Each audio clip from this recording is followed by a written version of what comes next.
வணக்கம் ஃப்ரெண்ட்ஸ், இது போர் ஹைட்ராலிக்ஸ் மதுரை. இப்போ நம்ம பார்க்க போறது ஒரு சின்ன சர்வீஸ் வீடியோ. சிலிண்டரோட சீல் கிட் ரீப்ளேஸ்மெண்ட். இப்போ ஆல்ரெடி சிலிண்டர் நம்ம ரிமூவ் பண்ணியாச்சு. ரிமூவ் பண்ணிட்டு ஹெட் அண்ட் கவரையும் பிஸ்டனையும் கொண்டு வந்திருக்கோம் நம்ம ஒர்க்கிங் டேபிளுக்கு. ஒர்க்கிங் டேபிள் வச்சு நம்ம என்னென்ன பண்றோம், எப்படி அப்சர்வ் பண்றோம், என்னென்ன ப்ராப்ளம் வந்திருக்கலாம், என்னென்ன எப்படி அவாய்ட் பண்ணிக்கலாம்ன்ற ஒரு சின்ன வீடியோ கொடுக்குறேன். வாங்க இப்போ பாருங்க. இது ஹெட் அண்ட் கவர், ஜாக்ஸஸோட head and cover. Seal kit ரீப்ளேஸ்மெண்ட்டாக வந்திருக்கு. ரீப்ளேஸ் பண்ணிக்கிறோம், எல்லாத்தையும் சீல்ஸ்லாம் ரிமூவ் பண்றோம். இது பிஸ்டனு. இந்த பிஸ்டன்ல பாத்தீங்கன்னா பாருங்க, ஒரு ஃபால்ட் அப்சர்வ் பண்றோம். இந்த சப்போர்ட் ரிங் இருக்கு பாத்தீங்களா, இந்த சப்போர்ட் ரிங்கு அதிகமா லோட் ஆயிருக்கு. லோட் ஆனதோட கண்டினியூவா என்ன ப்ராப்ளம் வந்துன்னா, அடுத்தது வியர் பேண்டை வந்து அது அஃபெக்ட் பண்ணுது. இதுல சப்போர்ட் பேரிங், இந்த பிஸ்டனுக்கு சப்போர்ட் வியர் பேண்டு, அதுக்கு ஒரு சப்போர்ட் ரிங்கு. பிஸ்டன் சீஸ்லையும் பாருங்க, இந்த பேக்கப்லாம் பெண்ட் ஆயிடுச்சு. பெண்ட் ஆயிடுச்சுன்னா இது வந்து ஆல்மோஸ்ட் நம்மளுக்கு இதில் என்னன்னா பூம் ட்ரிஃப்டிங் ப்ராப்ளம் வரும், பூம் இறங்குறது, இந்த மாதிரி கம்ப்ளைண்ட் வரும். இது வந்து ரைட் டைம் நம்ம பண்ணியிருக்கோம்னு வச்சுக்கோங்களேன். கொஞ்சம் நம்ம இதை கரெக்டாக அப்சர்வ் பண்ணாமல் நம்ம ஆப்ரேட்டர் விட்டுருந்தாங்கன்னா, இது ஆப்ரேட்டரோட 100% ஆப்ரேட்டரோட அப்சர்வேஷனில் தான் அந்த சிலிண்டர் வந்திருக்குது. பூம் ட்ரிஃப்டிங் இருந்தது சார் அப்படின்னாங்க. பூம் ட்ரிஃப்டிங்னா கரெக்டுங்கன்னு சொல்லியாச்சு. பாருங்க, பூம் ட்ரிஃப்டிங் பண்ண என்ன ரீசன் பார்த்தீங்கன்னா, வியர் பேண்டு சப்போர்ட் பேரிங் போயிடுச்சு. அப்புறம் பார்த்தீங்கன்னா, இந்த மெயின் சீல், பிஸ்டன் சீலோட பேக்கப்புமே பெண்ட் ஆகிருந்திருக்கு. இது அடுத்து என்ன ஆகும்னா, சீல் கட் ஆகிறது வாய்ப்பு உண்டு. இதுதான் வந்து இது வந்து ரொம்ப கிளவராக அந்த ஆப்ரேட்டர் பண்ணியிருக்கிறாங்க. இப்போ நம்ம சீல்ஸ் ரீப்ளேஸ்மெண்ட்டுக்காக வந்திருக்குது. இப்போ நம்ம சீல்ஸ் ரீப்ளேஸ் பண்ணுறோம். இது பிஸ்டன் சீல் எடுத்துடுறோம். அதுக்குள்ள இது SPGW டைப்பு. பாருங்க,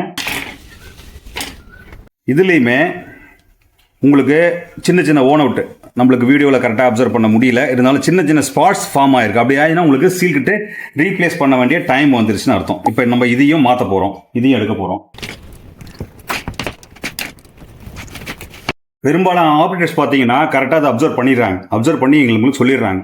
சொல்லும் போது நம்ம சீல் நீங்கள் ரேம் வந்து ரிமூவ் பண்ணுங்க, கரெக்டுங்கன்னு சொல்லிடுறோம். பாருங்கள், இதுதான் உங்களுக்கு நம்ம காமிச்ச அந்த அன்இவன் ஓன் அவுட். பாருங்க, இந்த ஸ்கொயர் ரிங் எப்படி ஆயிருக்கு பாருங்க. இதுதான் கரெக்டான டைம்ல அந்த ஆப்ரேட்டர் ஃபங்க்ஷன் ஆயிருக்கிறாங்க. அடுத்தது இதுல இப்ப இது ஒரு லாக் ரிங்கு. இந்த லாக் ரிங்கை நம்ம கட்டிக்கிறோம். இது பாத்தீங்கன்னா இது விப்ரோ சிலிண்டர். இது மெயின் ஆயில் சீல் எடுத்துடுறோம். அதுக்கு உண்டான பேக்கப்ஸ், இதுக்கு மெயின் சீலுக்கு முன்னால வர்ற இது ஒரு பஃபர் சீல். இது இந்த சீலு அதுக்கு உண்டான பேக்கப்பு. ஆக்சுவலாக இந்த பஃபர் சீலோட பேக்கப்லேயே பொசிஷன் இருக்குது. இதை கரெக்டாக போடணும். கரெக்டாக போடலைன்னா பஃபர் சீலோட லைஃப் கம்மியாகும். இந்த ரிங்கு சாதாரண நினச்சிடாதீங்க, இதில் ஒரு பொசிஷன் இருக்குது. அந்த பொசிஷனை நீங்கள் நல்ல ட்ரெயின் பண்ண ஒரு இன்ஜினியர் யாரும் வந்தாங்கன்னா சைடில் கேட்டு தெரிஞ்சுக்கோங்க. அடுத்தது நம்ம டஸ்ட் சீல் எடுத்தோம். இதுதான் டஸ்ட் சீல். நம்மளுக்கு dust seal, buffer seal, backup ring with main seal, piston seal எடுத்துட்டோம். அதோட backup piston seal with backup. இது வியர் பேண்டு, இது head and cover O rings, lock ring, பிஸ்டனோட சப்போர்ட் பேரிங். ஓகேங்களா? இப்போ இந்த சிலிண்டர்ஸ்க்கு சீல் கிட் எல்லா இடத்துலையுமே கிடைக்குது. நம்ம போர் ஹைட்ராலிக்ஸை பொறுத்த வரைக்கும் இதுதான் நான் யூஸ் பண்ணுறேன். கிட்டத்தட்ட சொல்லப்போனால் மோர் தென் 10 இயர்ஸ் நான் யூஸ் பண்ணிட்டுருக்கேன். நல்ல குவாலிட்டி, நல்ல லைஃப் டைம் அதிகமாக இருக்கும், risk factor free, fit and ஃபர்கெட்டாக இருக்கும். இன்னொன்று பார்த்தீங்கன்னா, வாங்க இந்த பாருங்க, இந்த ஹெட் அண்ட் கவரில் நம்ம செக் பண்ண வேண்டியது பார்த்தீங்கன்னா, இதில் இந்த ப்ரெஷர் சீல் இருக்கிற இடத்துல எதுவும் ஸ்டெப்பு இருக்குதான்னு செக் பண்ணிக்கோங்க. அதே சமயம் இங்கே பாருங்களேன், ரொம்ப ரொம்ப ரொம்ப முக்கியமான ஒரு விஷயம். இந்த ஹெட் அண்ட் கவரில் பக்கெட் ரேமு, ஆம் ரேமில் நிறைய நடக்கும். அது என்னென்னு பார்த்தீங்கன்னா, இந்த பாருங்கள், ஒரு ஸ்டெப் கொடுத்துருக்குறாங்க. இந்த ஸ்டெப்பு உங்களுக்கு அதிகமாக தேஞ்சிருச்சு அப்படின்ற பட்சத்தில் இந்த ஹெட் அண்ட் கவரை நீங்கள் ரீப்ளேஸ் பண்ணிக்கோங்க. இந்த ஸ்டெப்புன்றது நீங்கள் சாதாரணமாக நினச்சிடாதீங்க. இந்த ஸ்டெப் வந்து சாதாரணமாக ஒரு இல்லை. பக்கெட் சிலிண்டரு, ஆம் சிலிண்டரில் மோஸ்ட் ப்ராபப்ளி பக்கெட் ஆமில் தான் நடக்கும். அதுலேயும் பார்த்தீங்கன்னா ராடு ஏதாச்சும் ஸ்கோர் மார்க்ஸ் ஆயிடுது, இல்லை பிட்டிங் மார்க்ஸ் ஆகிட்டு குவாரியில் ஓடும்போது பிட்டிங் மார்க்ஸ் வரலாம், இல்லை ஸ்பார்க் ஆகலாம் லைனில், ஆம் சிலிண்டரில். அந்த மாதிரி வரும்போது பைமெட்டல் புஷஸ் பாதிக்கும். அண்டு இந்த ஸ்டெப்பை வந்து எடுத்துடும். இந்த ஸ்டெப்பு தேஞ்சிருச்சுன்னா இந்த கிளாண்டை நீங்கள் மாற்றிக்கோங்க. அது வரைக்கும் அது நல்லா ஒர்க் பண்ணும். அந்த ஸ்டெப்பு தேஞ்சிருச்சுன்னா நீங்கள் எந்த சீல் கிட் போட்டாலுமே, ஈவன் ஒரிஜினல் ஓஇஎம்ல நீங்கள் கம்பெனிலேயே வாங்கி போட்டாலுமே அந்த சீல் கிட் நிற்காது. அதனால் ஒரிஜினலாக நீங்கள் இப்போ பண்ணுற போது இந்த இது செக் பண்ணிக்கோங்க. அப்புறம் ஒரு இம்பார்ட்டண்டான ஒரு விஷயம், இது பார்த்தீங்கன்னா பைமெட்டல் புஷ்.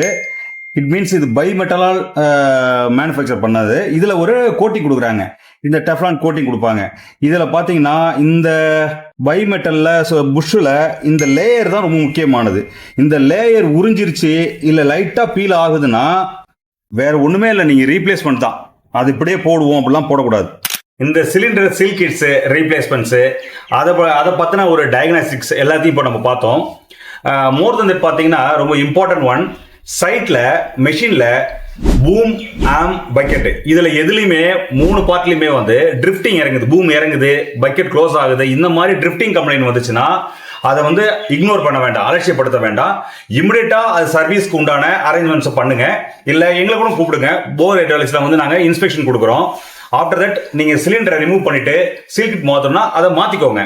ஏன்னா ஒரு சீல் கிட்டோட காஸ்ட் 5000னா, சப்போஸ் சீல் கிட் மாத்தாதால உங்களுக்கு என்ன டிராபேக்னா, சிலிண்டர் ஸ்கோர் ஆயிடுச்சுன்னா அது அப்படியே 10 டைம்ஸ் அதிகமாக போயிடும், 50,000 rupees மேலே போயிடும். அதனால வந்து பார்த்தீங்கன்னா இதை வந்து இக்னோர் பண்ண வேண்டாம்.